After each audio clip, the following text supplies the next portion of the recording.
This video was made in response to a comment on one of my other videos and covers the effect of charge-offs on credit scores. I'm Cap, and welcome to Screaming Lincoln's Consumer Credit Series. A charge-off is simply an accounting event where the lender moves a borrower's balance owed from its asset account over to a loss. Lenders cannot keep past due balances on their books for too long once a borrower defaults. The timeline for charge-offs to occur typically comes after 3 to 6 months from the last payment made, but can be longer in rare cases. For borrowers, this usually results in lenders updating the borrower's credit history and showing the past due account has been closed as a result of a charge-off. The borrower is not absolved from making payments, and in many cases, the collection battle is just beginning. Most lenders will pursue payment through some form of a collections process, meaning they'll oversee collection of the debt themselves, or may commission another company, or the lender may sell the debt outright to another company and be absolved of further dealings with the delinquent borrower. The collection period varies greatly and can span just a couple months to years, as there is no formal rule or timeline for lenders in collecting past due debts beyond the consumer protection laws and statute of limitations in place, which can also vary by state. I have a video that touches on the different statutes of limitations for various U.S. states if you want more information. Once the collection period has passed, some lenders or collection agencies may pursue legal means to collect payment. Unsurprisingly, many small claims courts have experienced significant increases in the number of cases involving unsecured consumer debt. And why not if you're the lender? Many borrowers don't even show, and the court issues a judgment in favor of the lender. Judgments can be more impactful because they go beyond credit records and are considered public record, which can now be seen by anyone and can influence consumers' chances at job prospects and rental applications for homes.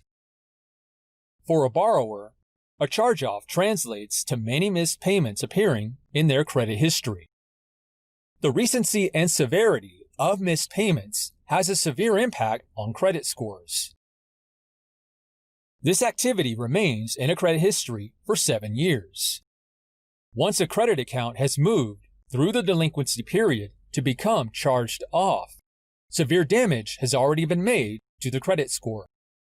But the damage can be mitigated with the right activity, which I'll touch on later. The effect of a charge-off on a credit score varies according to how lenders' scoring models weigh certain events like charge-offs.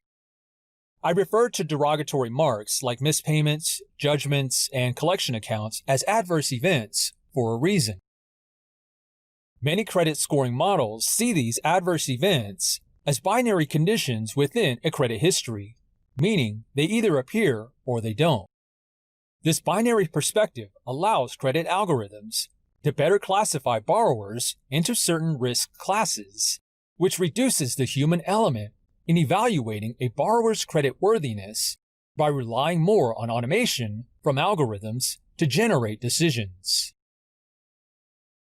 What makes it difficult for consumers is that lenders can tweak existing credit scoring models to adjust the impact on a borrower's score by inflating the significance of certain adverse events like charge-offs once they appear in a credit history. This is important to note, and I'll come back to it later. A charged-off account is closed and marked as such in a credit history and serves as a beacon in which other lenders' credit algorithms will pick up on when they analyze a borrower's history. Some predatory lenders use this to their advantage as a reason to raise interest rates, reduce credit limits, or even close accounts because the borrower's credit situation carries too much risk. Borrowers can feel trapped or left out in situations like these, so it's important to know what can be done to improve their credit positions. So what can be done to minimize the impact of charge-offs on a credit score? Here are two borrowers. One has a single credit card that gets used daily and has been open for 5 years. They have 60 payments reported at this point. The other borrower has 10 cards open for 5 years and is diligent about ensuring they all get used every month so a payment is reported. In the same time span, the second borrower has 600 payments reported. Now let's inject a charge-off to both. The first borrower's credit situation is much more severely impacted because the ratio of missed payments to timely payments is too high. It doesn't take much for this ratio to fall below the 99+% benchmark many lenders want to see in a payment history. For the second borrower, there is still continuity in their credit journey because their timely payment ratio remains elevated compared to the first borrower. But going back to my comment about how lenders can tweak credit models to adjust the impact of certain events, like charge-offs, becomes a more important factor here. A lender who places more emphasis on charge-offs and collections may not want to have anything to do with these borrowers once they appear, regardless of how many timely payments they have to offset the charged-off account. This is a major frustration point for many consumers because the roadmap isn't clear given all the variables lenders can employ through their diverse credit scoring models. Our second borrower may have to move on to another lender if they can't get the terms they're after, or find a lender that will provide a manual review of their credit situation. Finding better terms is a much more realistic outcome for the second borrower compared to the first. This is the power of the payment history factor of a credit score at work. I have a video going over how to maximize the payment history factor to improve a credit score further. In summary, a charge-off entails a series of missed payments that culminate in account closure and update to the credit history.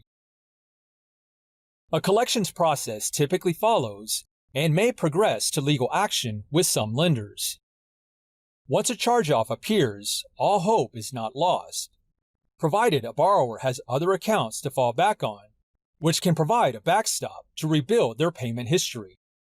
Maintaining a 99% timely payment ratio to missed payments is an important benchmark that can easily be attained with a growing portfolio of credit accounts. See my other video on 3 easy credit options to start a credit journey or rebuild credit. So what's your experience, if any, with charge-offs? Or how many accounts do you have reporting to maintain an excellent payment history?